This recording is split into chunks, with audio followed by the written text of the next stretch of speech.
Assalamualaikum warahmatullahi wabarakatuh. Perkenalkan, nama saya Yunika Aulia Rahman dari Program Studi Manajemen 2022. Di sini saya akan mempresentasikan analisis pelanggan menggunakan analitik RFM dalam mengidentifikasi pelanggan. Di era transformasi digital yang pesat, industri layanan keuangan menghadapi tantangan besar dalam mempertahankan loyalitas pelanggan dan meningkatkan profitabilitas melalui pendekatan yang lebih personal dan berbasis data.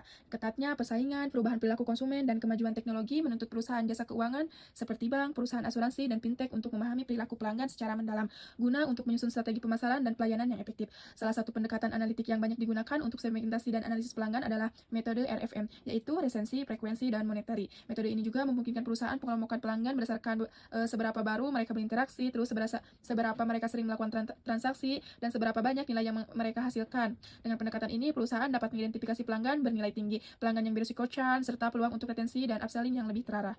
Nah, selanjutnya itu ada rumusan masalah. Yang pertama itu ada bagaimana cara menghitung dan menginterpretasikan skor resensi, frekuensi, dan monetary untuk setiap pelanggan guna untuk memahami perilaku konsumen secara lebih mendalam. Yang kedua itu ada bagaimana mengelompokkan pelanggan ke dalam segmen-segmen yang bermakna berdasarkan skor RFM mereka seperti pelanggan VIP, calon loyalis, atau pelanggan yang beresiko hilang. Yang ketiga, strategi pemasaran seperti apa yang dapat dikembangkan berdasarkan hasil segmentasi RFM untuk meningkatkan retensi, loyalitas, dan nilai jangka panjang pelanggan.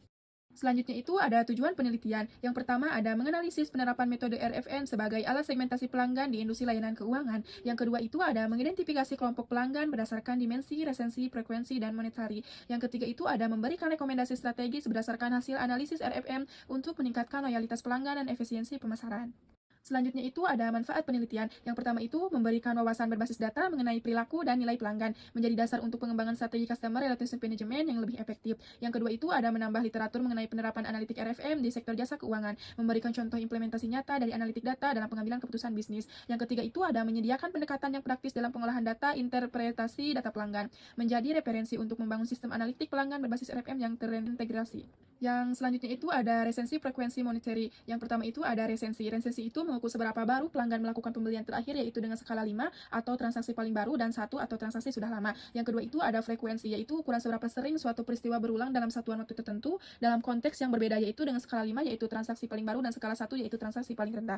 Yang selanjutnya itu ada monetary, yaitu mengacu pada segala sesuatu yang terkait dengan uang, keuangan, atau kebijakan sistem keuangan suatu negara. Nah, istilah ini juga sering digunakan dalam konteks ekonomi, perbankan, dan kebijakan pemerintah, yaitu dengan skala 5 atau transaksi paling baru, dan skala 1 atau transaksi paling rendah. Selanjutnya itu ada segmentasi pelanggan. Yang pertama ada champions. Segmen ini yaitu merupakan kelompok pelanggan dengan skor RFM yang tertinggi. Nah, karakteristik champion itu yaitu sangat responsif terhadap penawaran dan program eksklusif, terus sering merekomendasikan produknya kepada orang lain. Selanjutnya itu ada memiliki loyalitas yang sangat tinggi terhadap brandnya dan memberikan kontribusi terbesar terhadap pendapatan perusahaan. Yang kedua itu ada loyal customers, yaitu pelanggan yang secara konsisten membeli produk atau layanan dari suatu merek atau bisnis dalam jangka panjang. Nah, menunjukkan preferensi kuat dibanding kompetitor dan biasanya memiliki monetary yang cukup tinggi meskipun esensinya tidak selalu yang terbaru. Nah, karakteristik loyal customer itu adalah tidak terlalu sensitif terhadap promosi karena sudah yakin dengan brand. Terus yang kedua itu ada telah melakukan pembelian yang stabil atau cukup tinggi. Yang ketiga itu ada memiliki nilai pembelian yang stabil dan cukup tinggi. Dan yang keempat itu ada memiliki kepercayaan terhadap produk atau layanan perusahaan. Selanjutnya itu potensial loyalis, yaitu segmen pelanggan yang menunjukkan tanda-tanda awal kesetiaan loyalty tetapi belum sepenuhnya menjadi pelanggan setia loyal customer. Mereka adalah target utama bisnis karena mereka potensi tinggi untuk dikonversi menjadi pelanggan jangka panjang jika diberi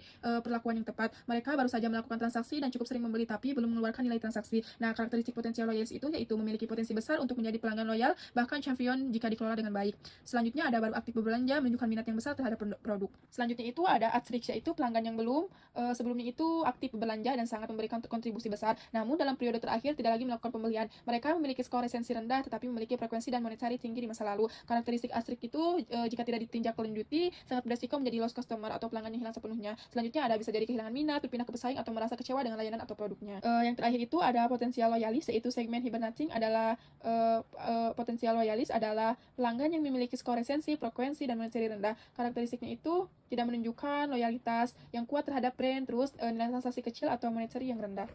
Selanjutnya itu ada temuan atau karakteristik dan rekomendasi strategi per segmen. Yang selanjutnya yang pertama ada temuan champions, yaitu kontribusi terbesar terhadap revenue atau grup skor dengan 555 menghasilkan transaksi tertinggi. Nah, rekomendasinya itu berikan program loyalitas eksklusif, terus manfaatkan sebagai brand ambassador. Yang selanjutnya itu ada temuan loyal customer, yaitu memiliki nilai monetary stabil tetapi resensi tidak selalu terbaru. Rekomendasinya itu tawarkan promo comeback untuk meningkatkan transaksi terbaru. Terus selanjutnya ada temuan potensial loyalis, yaitu mayoritas pelanggan baru 23% dengan resensi dan frekuensi baik tetapi monetary masih rendah. Rekomendasinya itu berikan building produk atau diskon untuk meningkatkan nilai transaksi, edukasi produk melalui konten personalisasi. Selanjutnya itu ada temuan Edric 16%, pelanggan dengan resensi sangat rendah, terus transaksi terakhir kurang lebih dari 3 bulan. Rekomendasinya itu kirim re-engagement champion melalui SMS dengan insentif khusus. Terus selanjutnya itu ada temuan hibernating, itu hanya 3% pelanggan dengan aktivitas minimal resensi, frekuensi monetary yang rendah. Rekomendasinya itu fokus pada akuisisi pelanggan baru ataupun winback jika biaya efektif. Terus yang terakhir itu ada temuan krisis, yaitu 42% pelanggan, champions, dan loyal customer adalah aset bernilai tinggi. Ancamannya itu 19% pelanggan Edric atau hibernating berpotensi churn jika tidak ditangani. Selanjutnya itu ada strategi yang diusulkan. Yang pertama itu ada champion, yaitu berikan akses VIP ke produk baru ataupun event khusus, terus hadiahkan poin yang bisa ditukar dengan produk premium. Selanjutnya ada kirim rekomendasi produk berbasis riwayat belanja. Terus selanjutnya ada loyal customer, yaitu tawarkan diskon 15% untuk transaksi berikutnya jika melakukan pembelian dalam 30 hari. Terus gabungkan produk favorit mereka dengan harga spesial. Selanjutnya ada potensial loyalis, itu rekomendasikan produk komplementer, contohnya itu pelanggan yang membeli X juga membeli Y. Terus tawarkan sampel gratis atau diskon 30% untuk produk baru. Selanjutnya ada Edric, yaitu kirim email ataupun SMS dengan subjek kami merindukan Anda, atau tanyakan alasan ketidakaktifan dan berikan solusi. Selanjutnya itu ada potensial loyalis, itu gunakan iklan sosial media, Facebook, Google dengan penawaran welcome back. Terus alihkan budget pemasaran ke segmen yang lebih potensial jika biaya winback tidak efektif. Nah, yang terakhir itu ada kesimpulan. Jadi, berdasarkan hasil analisis penerapan metode RFM, terbukti sangat efektif dalam mengelompokkan pelanggan berdasarkan perilaku transaksional mereka. Dari hasil analisis tersebut, dapat diidentifikasi pelanggan yang sangat berharga, yang perlu dipertahankan melalui layanan yang dipersonalisasi. Nah, di sisi lain juga, pelanggan tidak aktif atau beresiko churn juga dapat segera ditindaklanjuti melalui strategi pemasaran yang tepat. Nah, analitik RFM memberikan keunggulan berupa segmentasi yang sederhana, mudah diterapkan, dan langsung memberikan dampak terhadap pengambilan keputusan pemasaran di industri layanan keuangan. Pengelompokan ini memungkinkan perusahaan untuk merancang strategi pemasaran yang lebih terarah dan efisiensi serta meningkatkan retensi pelanggan dan profitabilitas dalam bisnis. Contohnya itu adalah segmen pelanggan meliputi champion, loyal customer, Edric, potensial churn, dan lost customer. Dengan strategi yang disesuaikan untuk masing-masing segmen, RFM membantu perusahaan mengoptimalkan alokasi sumber daya pemasaran dan pembangunan hubungan yang lebih personal dengan pelanggan. Cukup sekian presentasi dari saya. Mohon maaf bila ada kekurangan karena saya juga masih belajar. Terima kasih. Wassalamualaikum warahmatullahi wabarakatuh.